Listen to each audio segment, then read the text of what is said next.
Femlovers, ¿cómo están? ¿Cómo estás? Me da mucho gusto saludarte y darte la bienvenida a esta nueva emisión de Feminismos en corto, sin tanto rollo. Es la número 213 de este 30 de julio del 2025. Yo soy Aide Serrano y estoy muy contenta de estar aquí contigo a través de la señal de Maya FM en el 103.5 que estamos transmitiendo desde Cancún, Quintana Roo. También saludo a quienes nos ven a través de la televisión en la señal de CIPSE, TVCUN y también de la televisión del Sistema Quintanarroense de Comunicación Social. Un agradecimiento especial a mis amigas y amigos de los medios de comunicación, Click Noticias, Verdades Quintana Roo, QR Noticias y Mujer Total, Chetumal, que retransmiten feminismos en corto, sin tanto rollo, a través de sus redes sociales. Te invito a que te suscribas a mi canal de YouTube, Aide Serrano, en mis redes sociales. Me encuentras, por supuesto, también en TikTok. Déjame tus comentarios, que son súper importantes para mí y para toda esta comunidad de Femlovers, que pues estamos muy interesadas e interesados en conocer de estos temas de roles de género, estereotipos, qué es el feminismo, el machismo y todo, por supuesto, en corto y sin tanto rollo. También saludo a quienes nos están escuchando en la radio todos los sábados a las 2 de la tarde por Riviera FM en el 98.1. Sábados igualmente a las 10 de la mañana por Caribe FM en el 101.9. Sábados a las 10 de la mañana por Radio Chan Santa Cruz en el 660 de AM y los domingos a las 11 de la mañana en dos estaciones en la capital de nuestro estado, Quintana Roo, en el 860 de AM y en el 100.9 de FM. Un afectuoso saludo hasta Chetumal, a quienes nos están escuchando en este momento. Bueno, aquí seguiremos compartiendo contenidos que te invitan a la reflexión y fomenten el pensamiento crítico, con el objetivo de aclarar temas como feminismo, machismo, perspectiva de género, roles, estereotipos, así como temas de actualidad. Todo ello con el propósito de contribuir a la construcción de una comunidad pues más justa, más igualitaria y sobre todo más pacífica, con menos violencia hacia niñas, niños, adolescentes y sobre todo mujeres. En esta ocasión conversé con Marielena Guevara Esparza sobre el feminicidio emocional. ¿Qué es el feminicidio emocional? Y por qué muchas mujeres lo califican como estar muerta en vida. Este es el tema al que dedicó su investigación doctoral y que es la base, por supuesto, de todo su trabajo preventivo en la asociación civil llamada Hola Violeta. Marielena Guevara Esparza aquí en Feminismos en corto, sin tanto rollo. En las efemérides feministas, te comento que la Semana Mundial de la Lactancia Materna se crea por iniciativa de la Organización Mundial de la Salud y el Fondo de Naciones Unidas para la Infancia en 1992. De eso hablaremos hoy también. Y en la actualidad feminista, investigadoras rediseñan el espéculo vaginal para evitar dolor y aprensión en pacientes. Estas dos ingenieras crearon un prototipo llamado Lilium, semejante a un tampón, y que no tiene nada que ver con este instrumento prácticamente de tortura que se usa en casi todo el mundo y que tiene más de 100 años de haber sido creado por un hombre, por supuesto. Esto es Feminismos en corto, sin tanto rollo. Comenzamos. Bueno, la Semana Mundial de la Lactancia Materna se crea por iniciativa de la Organización Mundial de la Salud y el Fondo de Naciones Unidas para la Infancia en 1992.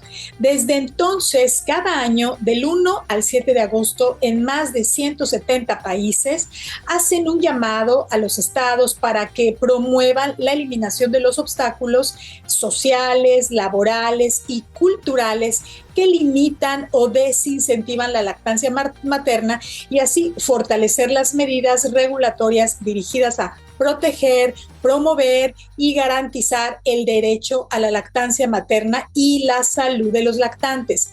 De acuerdo con la Organización Mundial de la Salud, la leche materna es el alimento más adecuado para las niñas y los niños entre 0 y 2 años y contiene los nutrientes necesarios para asegurar su subsistencia y desarrollo y, por supuesto, genera múltiples beneficios en su salud.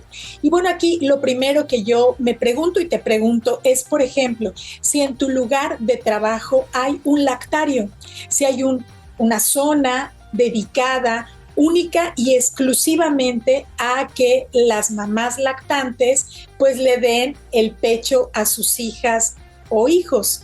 Y si no es así, bueno, pues ahí estamos en falta y es el momento de lograr este cambio, de que las madres que tienen hijas e hijos lactantes pues tengan un espacio digno y que también estos bebés tengan este derecho garantizado. Qué importante, ¿verdad?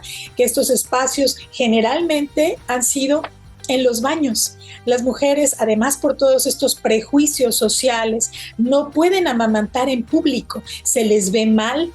¿Qué piensas tú a este respecto? Dime si tú consideras que las mujeres deberían lactar en público o no.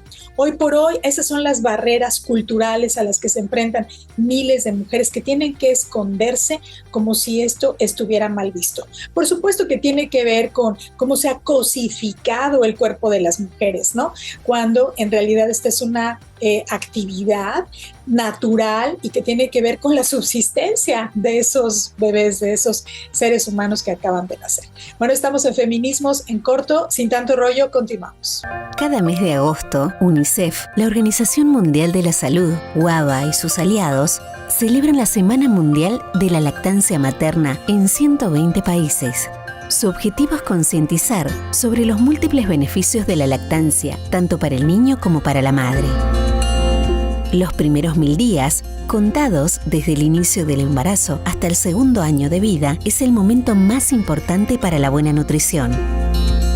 Está comprobado que la lactancia materna es una solución universal. Es uno de los medios más eficaces, menos costosos y de gran impacto en la salud de madres e infantes.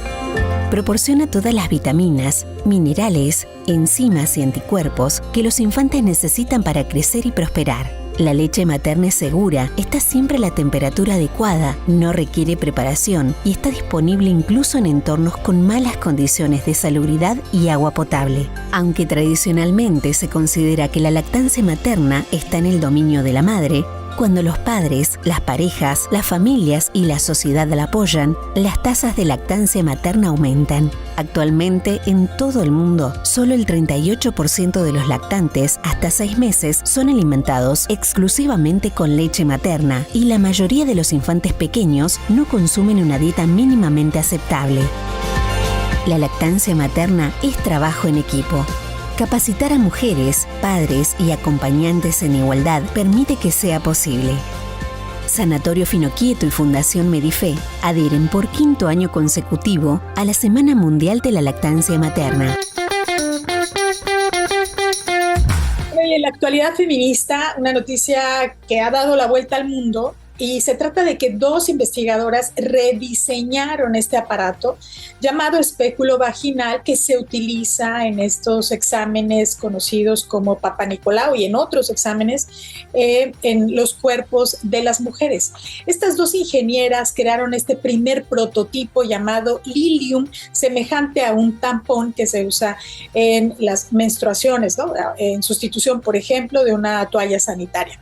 Bueno, el que se usa hoy en todo el mundo, este espéculo vaginal, es frío, duro, metálico y generalmente causa mucho dolor.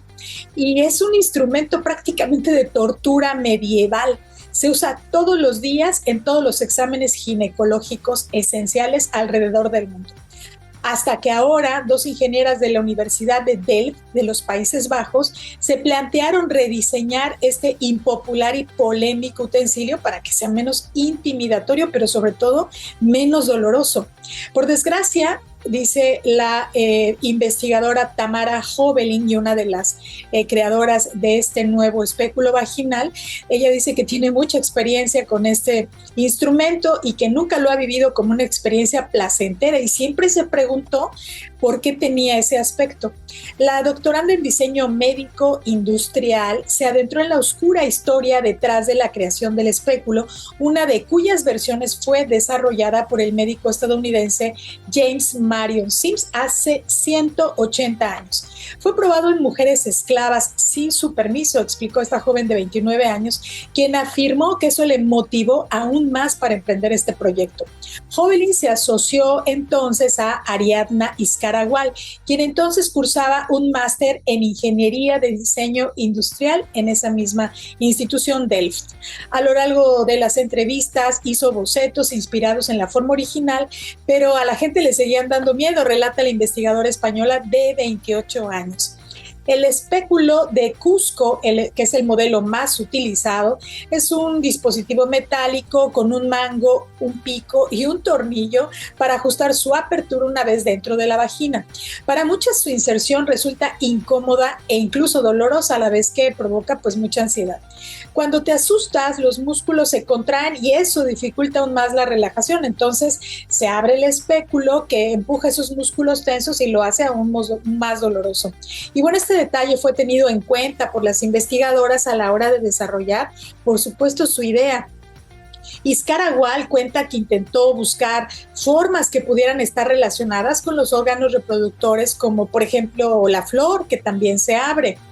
El resultado fue un prototipo llamado Lilium, que es el nombre científico de la flor de lirio, que se asemeja a un tampón por su plástico blando y su aplicador, resultando más familiar para las mujeres. Fue diseñado pensando más en las pacientes que en los médicos. Realmente intentamos mejorar la experiencia de comodidad en una zona sensible, relata la investigadora. No obstante, también tiene en cuenta las necesidades médicas, ya que al abrirse por 3 lados evita que las paredes vaginales se cierren y permite así una mejor visibilidad durante las exploraciones. El proyecto del Lilium se encuentra aún en fase inicial y se necesitan más pruebas de ergonomía y búsqueda de materiales durables para perfeccionar el prototipo. Las investigadoras deberán obtener luego certificaciones de seguridad, realizar ensayos en humanos y humanas y conseguir la autorización para su comercialización. Y bueno, para financiar estas etapas lanzaron una campaña de financiamiento participativo que rápidamente atrajo la atención de los medios de comunicación neerlandeses y de todo el mundo. Bueno, pues esperemos que consigan todos los fondos para que este nuevo instrumento de revisión, pero de la salud femenina, que es tan importante porque una de las principales causas de fallecimiento de las mujeres es el cáncer cérvico-uterino y tiene que ver precisamente con estas revisiones que son súper dolorosas, súper molestas, y es una de las razones por las cuales las mujeres no van a hacerse sus exámenes ginecológicos. Como hasta que llegan mujeres, ¿verdad? Por eso el feminismo es importante. Mujeres en universidades, mujeres ingenieras que entonces investigan en favor de las mujeres con una experiencia en un cuerpo femenino, por supuesto. Esto es Feminismos en Corto, sin tanto rollo. Vamos a un corte y regresamos con la entrevista con la doctora María Elena Guevara Esparza.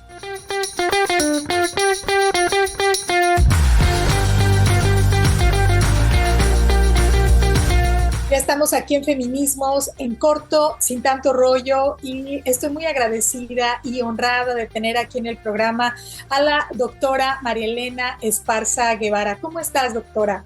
Feliz de estar contigo y tu audiencia, querida Aide.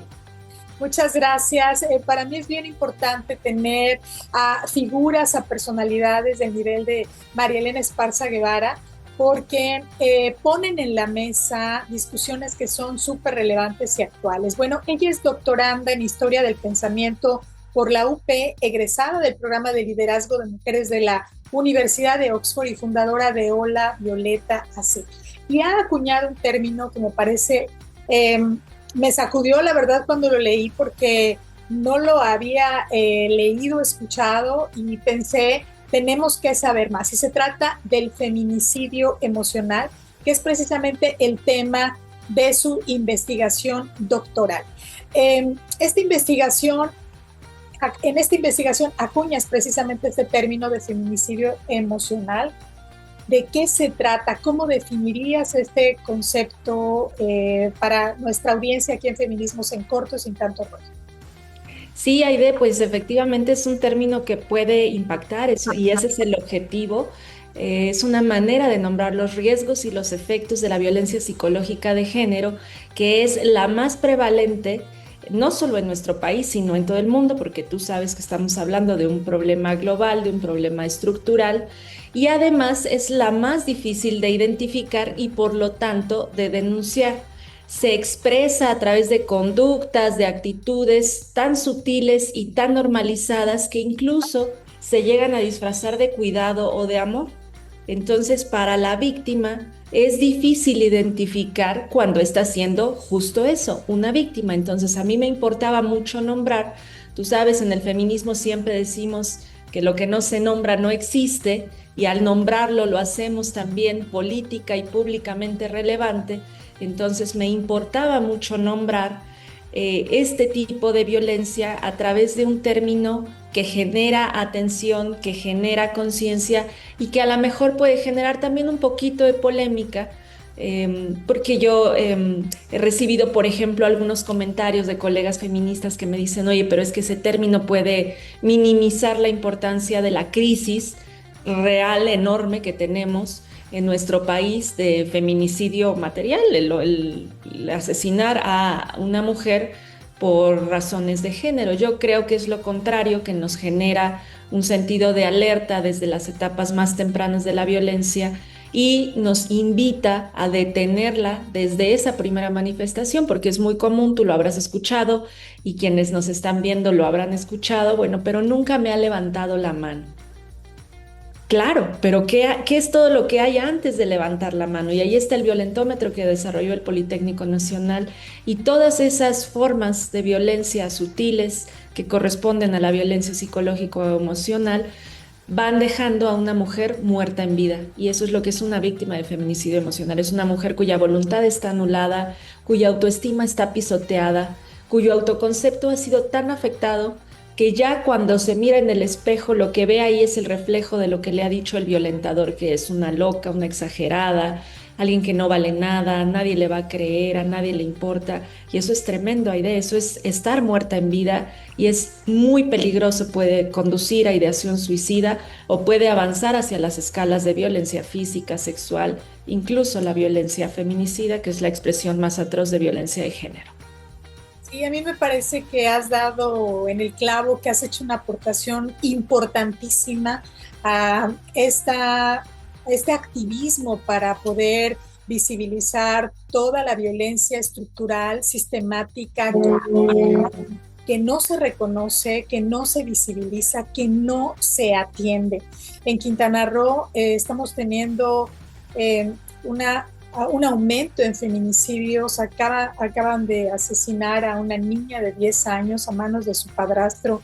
Y yo me pregunto, mi reflexión de estos días ha sido, ¿por qué nadie se dio cuenta? ¿Qué pasó antes? No es algo que sucede de un momento a otro, no es que se le ocurrió al agresor, al asesino, sino hubo muchas etapas antes. Por eso creo que es tan relevante esta investigación de feminicidio emocional, y sabemos que al menos 51% de las mujeres en México han declarado haber sido víctimas de violencia psicológica alguna vez en su vida. Yo creo que es el 100%, pero como no la tenemos clara, no sabemos que esa es violencia psicológica porque pues es normal, siempre nos han maltratado, gritado, humillado. ¿Consideras que este dato del 51% confirma tu tesis de la investigación? Lo confirma y también nos invita a hacer esta reflexión que tú ya estás planteando, ahí de cuando vemos en el violentómetro todas las formas de violencia psicológica que existen, esas formas iniciales y sutiles de violencia contra nosotras, Es imposible pensar que solamente la mitad de las mujeres en nuestro país o en cualquier país las ha sufrido. En Hola Violeta damos muchos talleres precisamente para generar conciencia sobre las huellas que dejan estas actitudes y estas conductas violentas en el cuerpo de las mujeres. En el cuerpo yo lo entiendo no solo como la dimensión física, esta que puedo tocar ahora, sino el cuerpo emocional, el cuerpo sutil, el cuerpo incluso intelectual, como nos lo plantea la teoría del yoga y la práctica del yoga. Entonces, cuando hacemos estas intervenciones y empezamos a preguntar, normalmente al principio preguntamos, pues, ¿quién de ustedes ha sufrido violencia psicológica de género? Y se levantan unas 2, 3 manitas, ¿no? Conforme vamos avanzando en la sesión, ellas se van dando cuenta de que efectivamente lo han sufrido no solamente en el entorno de su hogar o en el entorno de la pareja, que este es un mito y es muy importante pues derribarlo. No solamente es un problema que ocurre en la pareja, ocurre en el entorno laboral, ocurre en el espacio comunitario, puede ocurrir cuando vas a tomar el transporte, puede ocurrir cuando sales. Yo sé que tu programa es muy visto, por ejemplo, en Playa del Carmen, que es un lugar que tiene una gran vida nocturna. Entonces, ¿qué pasa ahí cuando esas mujeres que están saliendo en toda su libertad, en todo su derecho a divertirse, son, por ejemplo, acosadas o seguidas o intimidadas? Esas ya son formas de violencia psicológica. Entonces, lo que ocurre en los talleres de Hola Violeta es que al final repetimos la misma pregunta y entonces se levanta la absoluta mayoría de las manos. El dato que tú citas viene de la INDIRE, que es la radiografía que hace el INEGI sobre la violencia de género. Y es, digamos, el mapa de ruta que tenemos. Tiene números que son muy útiles para orientarnos y para saber la dimensión del problema, pero definitivamente también tiene cifra negra lo que nos presenta la INDIRE. Sí, coincido contigo, no creo que sea solo el 51%, es definitivamente más alto. Se refiere a violencia psicológica de género, pero cuando el INEGI pregunta sobre violencia de género, digamos en las 5 formas que la Ley General de Acceso de las Mujeres a una vida libre de violencia reconoce en nuestro país, el resultado es que 7 de cada 10. Seguramente es más alto. Y cuando tú empiezas a ver, y me encantaría que las personas que nos están escuchando ahora o siguiendo vayan a googlear, si es que aún no lo conocen, el violentómetro. Y ahí se van a dar cuenta cómo desde las bromas, las burlas, los comentarios hirientes, los celos, ¿no? Celos disfrazados de cuidado. Hoy para las más jóvenes, todo digamos, manera de relacionarse, sobre todo a través de lo digital. Yo escucho mucho a jovencitas diciendo, pues es que a mi novio le gusta que le esté mandando mi ubicación, ¿no? Para que esté seguro de dónde estoy, para protegerme. O me pide a veces que le mande una foto a ver si es cierto que estoy con Aide tomando un café. Esos son mecanismos de control, esos son celos que controlan el comportamiento de la otra persona y que le niegan la confianza que debería ser la base junto con el respeto de toda relación interpersonal. Entonces ahí empieza. Y el problema es que lo minimizamos. Digo, no, pero bueno, tampoco es tan grave, ¿no? En general es súper buen novio, me consiente mucho, sí, pero también te está controlando, también está decidiendo qué puedes y qué no puedes hacer. Y eso ya es el inicio de un problema y ahí hay que detenerlo. Y qué importante que menciones el violentómetro, porque de tanto comentarlo se nos olvida, pero es una guía extraordinaria para revisar todos los días acerca de cómo estamos llevando nuestras relaciones, y bien decías, no solamente en la pareja, en la familia, nuestras relaciones en la comunidad, en el transporte público, en el trabajo.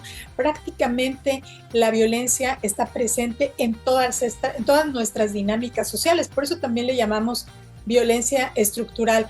Ahora, ¿por qué elegiste la palabra feminicidio para describir esta violencia, este tipo de violencia, la violencia psicológica, que pues sigue siendo minimizada, ¿no? Como que decimos, sí, todavía estamos como en esta parte de quienes van al psicólogo están locos.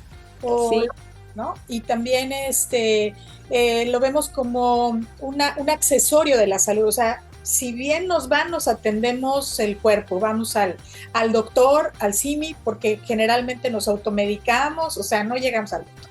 ¿quién va al psicólogo? Ya se ve así como también como de otras clases sociales, ¿no? Quienes atienden o se considera que ya tienen un problema grave, están medio loquitos, pues entonces tienen que ir al... O sea, no valoramos la salud mental, la salud emocional. En todo este contexto, es así que en lugar de términos como violencia psicológica, eliges o maltrato emocional, eliges la palabra feminicidio. Sí, la elegí por dos razones principalmente. La primera es que durante la investigación doctoral y desde antes, porque en realidad empecé a ensayar sobre el tema, aunque no estaba nombrado como tal desde la tesis de la maestría y todo el trabajo que hice ahí desde la visión del desarrollo humano y grupos de encuentro, me di cuenta de que para las mujeres la manera de sentirlo, de somatizarlo, de vivirlo, de experimentarlo y de sufrirlo, este verbo es importante, de sufrirlo, era esta sensación como de estar muerta en vida, como de ir en piloto automático, como de no, ya no tienes ganas, no has perdido la conexión con eso que te gustaba, ya pues no te dan ganas de, a lo mejor te gustaba mucho salir a caminar o cocinar o pintar, lo que tú quieras, el hobby que tú quieras. Pierdes ese interés, tampoco quieres ya o te rehusas o prefieres aislarte de tus relaciones significativas porque te es incómodo, a lo mejor te cuestionan, no te gusta, o esto que yo decía antes, tienes que estar todo el tiempo reportando con quién vas, a qué hora regresas, para qué vas, ¿no? Entonces las mujeres prefieren encapsularse en su entorno, ya no digo privado, sino íntimo, en ellas mismas. El tema de la autoestima, ese es una clave, ¿no? Para elegir este nombre, porque la autoestima llega a un grado de ser anulada, igual que la voluntad. Y cuando eso se pierde, Aide, entran en esta especie de limbo, muchas lo describían así, ¿no? Como un limbo, como un lugar en donde ya no tienes ganas de nada, en donde sientes que ya no tiene caso decir alto, ¿no? Como lo has convertido tal vez en una manda, ¿no? Porque aprendemos también eso todavía, aunque no lo creamos, está esta noción de la cruz que me tocó cargar, ¿no? Así son las relaciones, todavía hay muchas familias muy conservadoras y ojo, este es un problema que no reconoce clase social. Ese es otro gran mito, ¿no? Esto le pasa a las personas con menos recursos económicos o con menos educación, no.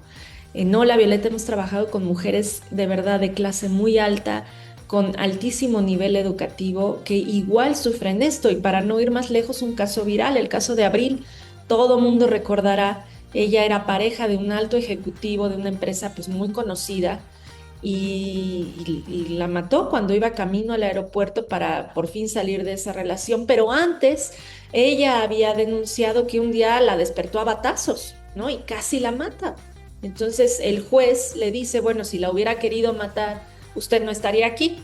Ese juez es corresponsable de ese feminicidio. Entonces, me parece que existe esa situación en la que las mujeres se describen así como muertas en vida y por eso elegí el término de feminicidio y lo acompaño del apellido emocional, porque es desde ahí, es desde lo emocional, es desde la autoestima, es desde la vida interior en donde ocurre la muerte. Es como un marchitamiento, ¿no? Hay algo que está marchito ahí y que requiere muchas herramientas de conciencia, de empoderamiento, de acompañamiento. Por eso nosotras trabajamos con la metodología de grupos de encuentro, porque cuando tú estás en el compartir con otras y escuchas que a alguna le pasó lo mismo que tú estás sufriendo y que creías que solo te pasaba a ti, algo cambia y entonces te puedes animar a hablar de ello y puedes empezar a combatir eso que es el feminicidio emocional.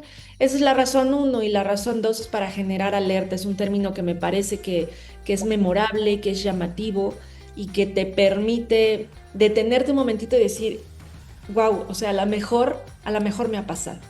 Sí, quiero interrumpirte allí para que vayamos a una pausa aquí en Feminismos en Corto sin tanto rollo. Estoy conversando con María Elena Esparza Guevara.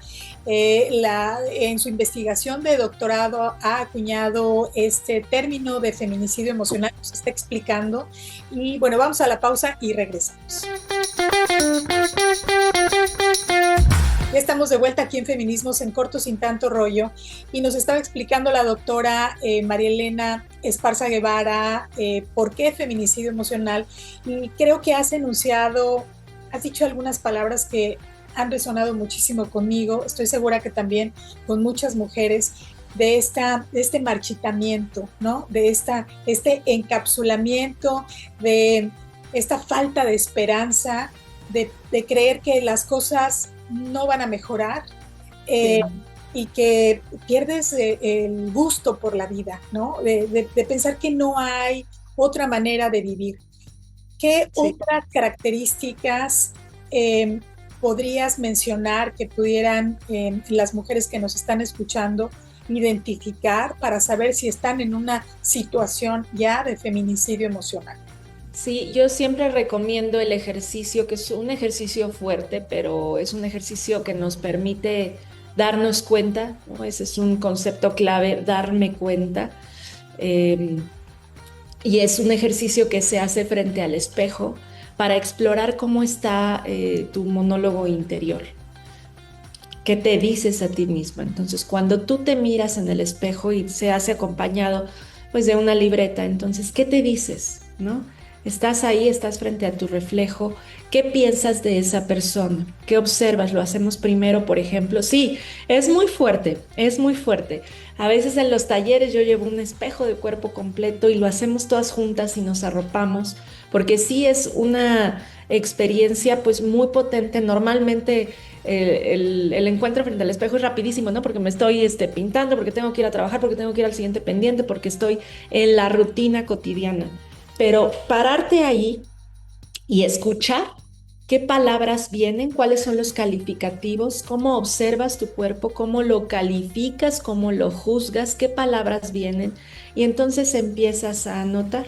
Y lo que hacemos después de eso es, respecto de cada frase o de cada adjetivo calificativo que tú anotaste, a un ladito le ponemos, ¿eso es tuyo o te lo dijo alguien? ¿Eso es un juicio tuyo o lo aprendiste de alguien? Si lo aprendiste de alguien, ¿de quién? Y aquí viene algo pues que también es muy fuerte y hablamos poco de esto, tal vez no es políticamente muy correcto, pero muchas veces la fuente de esas descalificaciones viene de la propia madre. Ahí, pues desde niña entonces se va diezmando la autoestima y eso hace que llegues menos fortalecida a la edad adolescente o de la juventud o a la edad adulta cuando se empiezan a establecer relaciones afectivas de carácter pues romántico, ¿no? Entonces es muy interesante empezar a hacer este rastreo ahí porque si lo que tú ves ahí es predominantemente negativo, esa es una señal de alerta de que algo está mal, ¿no?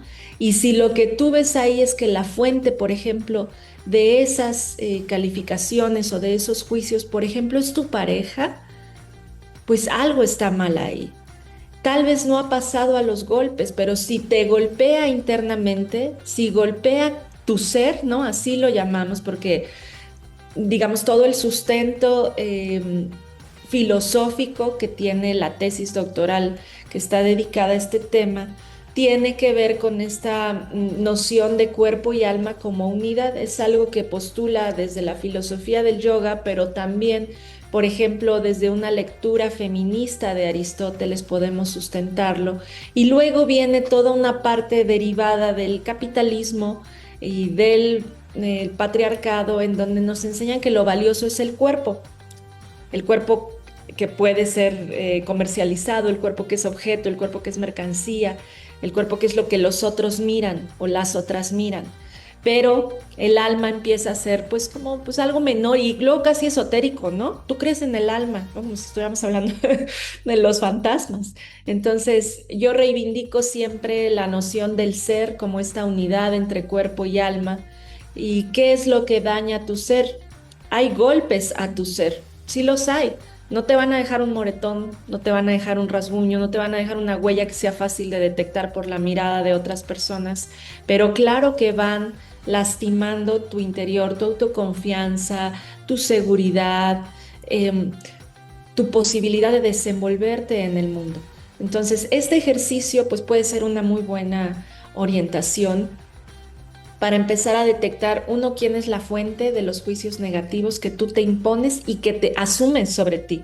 Porque ya cuando llegan a la libreta, cuando llegan al diálogo frente a tu reflejo, ya los interiorizaste. Y ahí es una señal de alerta clarísima. Entonces yo invitaría a quienes nos escuchan a hacer eso, y siempre pues que sepan que no están solas, ¿no? Ahí están las redes de Hola Violeta. Si detectan algo que necesitan trabajar, pues podemos, por supuesto, acompañarlas en ese proceso. Y qué importante quienes, yo jamás he hecho ese ejercicio, pero Es sí, fuerte. y lo voy a hacer, Es te fuerte. prometo que lo voy a hacer. Y creo que también no tenemos esta autoconciencia cotidiana de esa voz que nos está diciendo, que nos dice todos los días. Sí. Alguna vez yo escuché que había que ponerle nombre, bautizarla como para identificarte. Y generalmente es una voz bien agresiva, ¿no? Bien violenta. Sí, Y sí, que, sí. ¿verdad? Que tiene que ver con ya sea la madre, ya sea los medios de comunicación, el propio patriarcado que nos está agrediendo todo el tiempo. Estoy conversando con la doctora María Elena Esparza Guevara acerca de su investigación de doctorado, el feminicidio emocional. Nos comentabas esta herramienta que utilizan en la Asociación Civil que tú diriges, Hola Violeta, y quienes no estén cerca geográficamente, además de contactarles a través de las redes sociales, ¿alguna otra herramienta que pudieras compartirnos para quienes están escuchando y dicen, yo estoy en una situación tal vez no ya de feminicidio emocional, pero cerca? ¿Qué otra Sí. herramienta consideras que podrían ser útil para quienes estén a la distancia de Hola Violeta? Sí, sí, bueno, en realidad nuestros talleres y nuestro trabajo tiene toda una parte virtual, porque nacimos en la pandemia. Entonces pues así es, en realidad así es como empezamos a trabajar. Luego lo mudamos también al formato presencial, pero originalmente nació en virtual, así que pues podemos hacer algo para la comunidad de Quintana Roo que te escucha, o en donde sea que estén escuchando esta emisión. Lo otro que es muy importante es saber que tienes derecho a vivir libre y segura. Eso significa que si tú estás siendo violentada, es importante que tengas a la mano los números de auxilio de tu localidad, de tu estado, de la policía, las líneas de ayuda. Hay una línea de ayuda nacional que es gratuita, con apoyo psicológico y jurídico para las mujeres, que yo también recomiendo siempre. Es la del Consejo Ciudadano de la Ciudad de México. Opera desde la capital, pero está disponible también para todo el país, Aide. Y si me permites, doy ese teléfono porque también es una herramienta muy útil. Yo ahí soy consejera en género y te puedo asegurar que la atención se da, uno, sin límite de tiempo. Eso es muy importante. Si la mujer necesita hablar durante 5 horas, 5 horas va a durar la atención. Y luego, pues de ahí se puede derivar a hacer la denuncia ante el Ministerio Público si es que lo acredita, o si no, tener terapia psicológica gratuita, porque tú lo decías muy bien en una pregunta anterior. Luego la terapia parece ser, o está el mito de que es para las personas que están pues mal de sus facultades mentales, lo cual es una absoluta mentira. Todas las personas necesitamos cuidar nuestra salud mental. Y el otro, claro, es un lujo, ¿no? No cualquiera puede pagar una terapia. Entonces, servicios terapéuticos gratuitos, pues siempre vale la pena recomendarlos. Entonces, pueden llamar o mandar un WhatsApp al 55 33 y ahí les van a atender con perspectiva de género y pues sin juicios, que también es algo muy importante, y con toda la capacitación. Entonces, si estás enfrentando, no importa cómo lo nombres, o sea, creo que esa también es una clave. No preguntarte tanto, ¿seré víctima específicamente de esto? No. El hecho de que tú sepas que, o sospeches, fíjate, cambio sepas por sospeches, que sospeches que algo está mal, que algo te está dañando, es suficiente para que levantes la voz y pidas auxilio profesional o de la autoridad según lo amerite, ¿no? Tiene que haber también un tamizaje de riesgo. Ahora el gobierno de México ha lanzado el asterisco 765, que en la Ciudad de México ya cumple 3 años. De hecho, este 25 de julio cumple los 3 años, en Día Naranja. Y ahora es un servicio servicio disponible a nivel nacional, entonces también eso que lo sepan todas, que tengan registrado este número en sus teléfonos para que ante cualquier emergencia suya o de una amiga o de una vecina, porque también a veces se necesita que alguien que es testiga de la agresión levante la voz por ella, por la otra persona que la está sufriendo, pues que tengan ese número a la mano y de ahí se despacha la policía, de ahí se despachan servicios de emergencia, está siempre conectado con el 911, entonces, pues eso, o sea, tener siempre los números a la mano y los servicios de acompañamiento y saber que de verdad no estás sola si estás sufriendo algo así y no hay motivo para la pena, para la vergüenza, porque a veces ese es otro fenómeno que ocurre recurrentemente. La víctima siente que fue su culpa y que qué pena contarlo. Nunca, jamás, jamás es tu culpa, siempre es culpa del agresor. Y qué importante que digas eso y esta vergüenza que tiene que ver también con la posición social, tal vez con el escrutinio público, que dicen, no, la verdad se va a hacer un escándalo. Eso realmente limita y lleva a situaciones cada vez más graves de violencia que pueden terminar en feminicidio. Me encanta que también menciones que si no lo puedes hacer tú, si te sientes ya en una situación como este pozo profundo, ¿no? En el que puedes pensar que estás, cuando no es así, pues una amiga puede llamar, puede pedir ayuda y puede acompañarte. Yo creo que las amigas también tenemos un papel muy importante. Nos estamos acercando al final de esta conversación con la doctora y antes de terminar me gustaría comentar algo contigo que a mí me parece fundamental y que tiene que ver con la autonomía económica que has mencionado en las entrevistas también. ¿Por qué es importante que las mujeres tengamos independencia económica? Fíjate que, contrario a lo que podríamos pensar, es la dependencia económica y no la afectiva el factor número uno por el cual una mujer no deja un hogar violentador. Entonces, tocar el tema de la autonomía económica es tocar la raíz del problema, porque es dotar a esa mujer de herramientas, de la posibilidad de salirse de ese núcleo en donde está siendo agredida porque tiene los medios para lograrlo. Entonces, autonomía económica es una dimensión pues importantísima. Está también la autonomía física y la autonomía de decisión, pero la autonomía económica es una dimensión de verdad muy importante que han señalado desde ONU Mujeres, la CEPAL, hasta muchísimas colectivas feministas de nuestro país y de todo el mundo. En marzo estuve en la CSW, que es la reunión anual que organiza la ONU en la sede de Nueva York para discutir la agenda de género, y justo este año se cumplieron 30 de la plataforma de acción de Beijing, y ahí se trazaba, digamos, la ruta crítica para conseguir la erradicación de todas las formas de violencia contra las mujeres, y desde entonces estaba esbozada autonomía económica, y lo que encontramos ahora es que había avances. La pandemia lamentablemente afectó mucho otra vez las brechas salariales y las brechas laborales, y también está siempre la sobrecarga de las labores de cuidado no remuneradas que caen mayormente en nosotras, o sea, 8 de cada 10 personas que necesitan cuidado, sea porque son infancias, personas enfermas, personas con alguna discapacidad, adultas y adultos mayores, pues esas labores recaen en las mujeres. Y ahí tenemos al Chicharito, ¿no? Ahí tenemos al Chicharito ahora diciendo que regresemos al hogar, que lo atendamos, que seamos muy felices ahí, sabiendo que podemos ser lideradas por un hombre. Imagínate, esto es tremendo.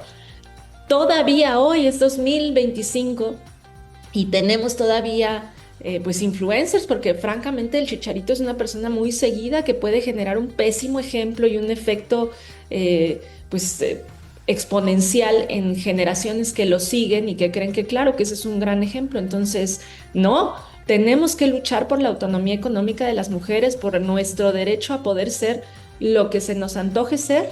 Tendríamos que tener garantizada la igualdad de oportunidades para competir en el mercado laboral y para lograr siempre tener nuestros propios medios de sostenimiento económico, porque eso nos hace más libres. Totalmente. Vivimos en un sistema capitalista. Eso no lo vamos a poder cambiar.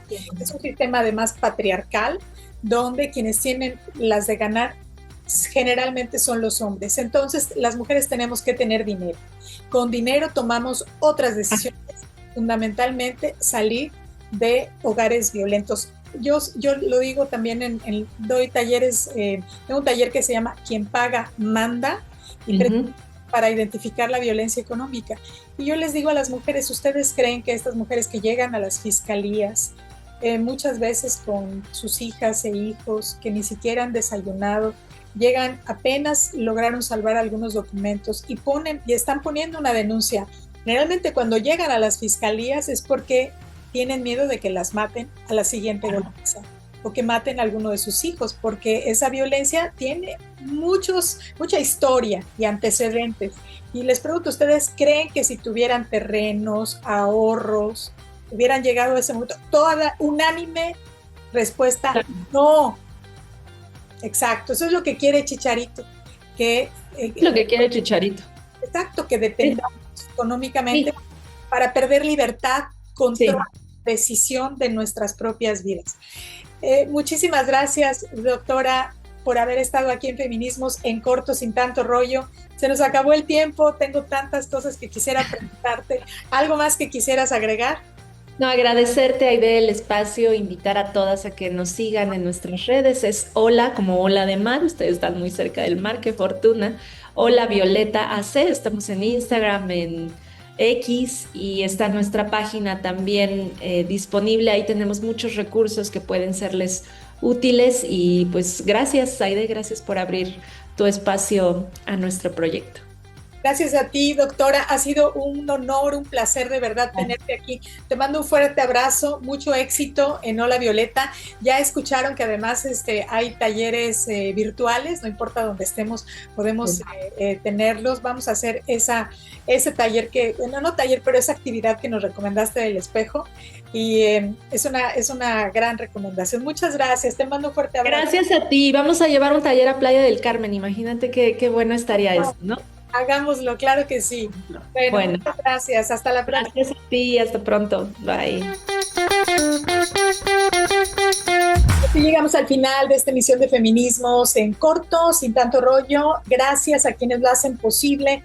A Diego Ramírez en la edición de video, a Nesby Silva, directora de Click Noticias, a Jesús Cruz Martínez, director de Verdades Quintana Roo, a Erika Fernández, directora general de Grupo Origen, a Jorge Sacramento, gerente general de CIPSE TVCUN, Alma García, directora general del Sistema Quintanarroense de Comunicación Social. Idea original, dirección y producción, tu servidora, Aide Serrano. Y recuerda, el feminismo no mata a nadie.